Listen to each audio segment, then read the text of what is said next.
আর রাসূলুল্লাহ সাল্লাল্লাহু আলাইহি ওয়াসাল্লাম কি বলছেন? তাজাওয়াজুল ওয়াদুদাল ওয়ালুদা। আল্লাহ তো বলছেন তোমাদেরকে আমি এক জেনারেশনের পর আরেক জেনারেশন দান করতেছি, যেটা তোমাদের জন্য আরও বেশি মজার, তৃপ্তিদায়ক, আনন্দের ব্যাপার হয়ে থাকে।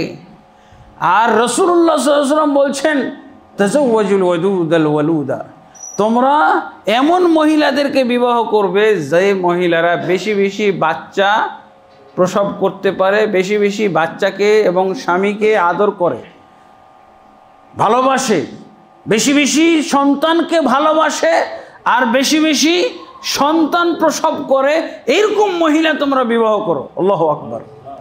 তারপরে আল্লাহ রাসূল কি বলছেন? ফাইন্নী মুকাসিরু বিকুমুল উমাম, আমি তোমাদের নিয়ে কিয়ামতের দিন সমস্ত নবীর উম্মতের মধ্যে অহংকার করতে চাই, গৌরব করতে চাই যে আমার উম্মত বেশি। আল্লাহু আকবার। আর আমরা এসে পণ্ডিতেরা এই মুসলিম সমাজে তথাকথিত মুসলমান, বিকৃত মুসলমান, এরা আমাদেরকে একটু একটু করে দুটি সন্তানের বেশি নয়, এই গীত গাইতেছে, কতদিন গীত গাচ্ছে না? তারপরে ছেলে হোক মেয়ে হোক দুটি সন্তান যথেষ্ট, এখন বলতেছে তবে একটি হলেই ভালো হয়। একটি হলেই ভালো হয়। অথচ আল্লাহু আকবার, কতজনকে যে আল্লাহ তওবা পড়াইছে এই দুনিয়াতে অভিজ্ঞতার বাস্তবতার আলোকে। দুটি সন্তান ছিল, দুটোই মারা গেছে, তিনটা থাকলে তো একটা থাকতো। আমারই এক আত্মীয়, সে এখন কি যে করবে, দুইটা মেয়ে হয়েছে, একটা ছেলেটা মারা গেছে, এখন আর একটা ছেলের দরকার, কারণ দুইটা মেয়ের বিয়ে হয়ে গেছে। এখন এগুলো হল বাস্তবতা। এই যে নির্বোধ, আল্লাহ যে বলেছেন আল্লাহর দিন, ইব্রাহিমের দিন থেকে যারা বিমুখ হবে এরা নির্বোধ, নিজেরাই নিজেদেরকে নির্বোধ বানিয়েছে। এখন নির্বোধ এতদিনে বুঝতে পারছে, ওর যখন বয়স 50 বছর, এতদিনে ও বুঝতে পারছে, যখন ওর দুইটা মেয়ে তারপরে একটা ছেলে ছিল সেটা মারা গেছে, আর নেয়।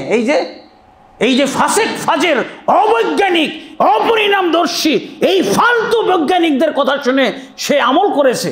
আর এগুলো এমনভাবে বলতে থাকে, রেডিও, টেলিভিশন, এইটা সেটা, বিভিন্ন জায়গায় প্রচারণা, এগুলোকে ছেড়ে ফেলবেন, এগুলোকে পায়খানায় ফেলে দেবেন, এগুলো ড্রেনে নিক্ষেপ করবেন।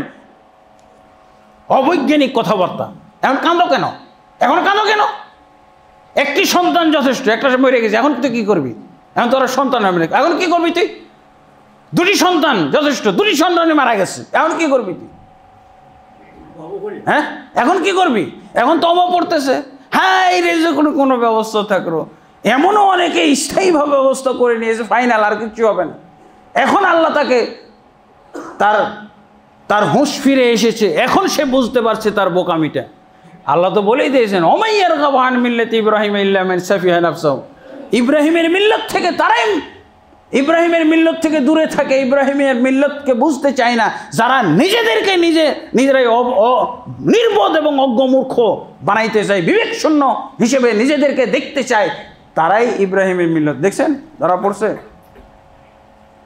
এই যে এখন এই বদমাশ বিজ্ঞানীগুলো এখন আবার নতুন করে নিয়ে আসছে যে ট্রান্সজেন্ডারের সিস্টেমটা, বুঝেছেন? ডাইরেক্ট বলতে পারে না যে তোমরা সমকামিতা করো, তাহলে আর বাচ্চাই হবে না।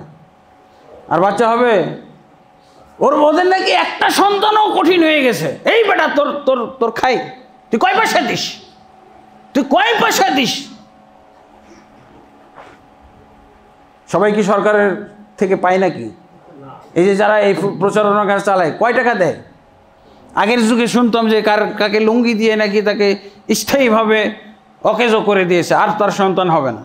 একটা শাড়ির জন্য অকেজো করে দেওয়া হয়েছে, তার আর কোনো দিন সন্তান হবে না, একটা শাড়ির জন্য।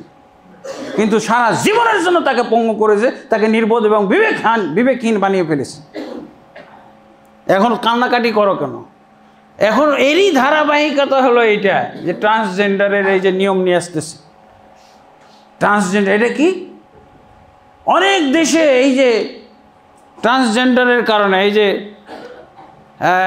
ওদের দেশে তো ডাইরেক্ট আছে, সমকামিতার আইন পাশ করা আছে পাশ্চাত্যের বিভিন্ন দেশে, যার জন্য দেখা যায় যে সেই দেশে জনসাধারণের হার কমে গেছে। এখন বলছে, এখন ওই যে সরকার, ওই যে বদমাশগুলো, যেই বদমাশগুলো এগুলো প্রচারণা চালিয়েছিল যে তোমাদের অধিকারের কথা বলছিল, সমকামিতার অধিকার। এখন এই বদমাশ যারা এই আইনগুলো পাশ করিয়েছিল, এই বদমাশরাই এখন বলছে তোমরা সন্তান নাও।